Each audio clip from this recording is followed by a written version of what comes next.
Bonjour, savez-vous ce que c'est? Mais bien sûr, c'est le modèle atomique. Mais il y a eu plusieurs versions de ce modèle à travers les années, comme ceci. Allons voir de quoi ça avait l'air. Premièrement, le modèle de Démocrite.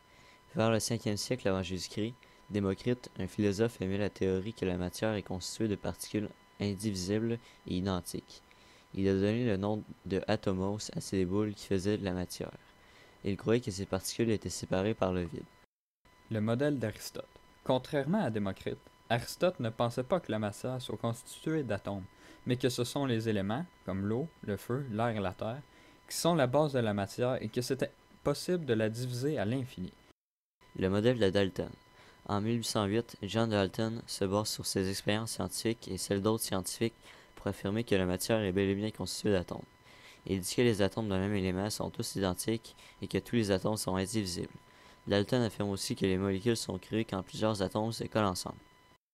Le modèle de Thomson. En 1897, Joseph James Thomson fait une découverte importante qui vient modifier le modèle de Dalton. Il découvre l'électron. Il a affirmé, après plusieurs expériences, qu'il y avait des particules négatives dans l'atome et que ces électrons peuvent être enlevés de l'atome. Le modèle de Rutherford. Ernest Rutherford, un physicien, découvre que les atomes sont majoritairement vides. En plus, il découvre les protons, un autre constituant de l'atome. Selon lui, l'atome est un espace presque vide où il y a, au centre, le noyau fait de particules positives et de protons collés ensemble. Les électrons tourneraient autour du noyau dans le vide.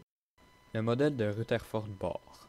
Niels Bohr est un physicien danois qui, en 1913, modifie le modèle de Rutherford en affirmant que les électrons gravitent autour du noyau à des endroits précis, appelés couches électroniques.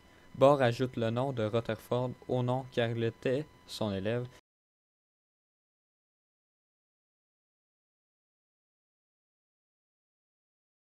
Created using Powtoon.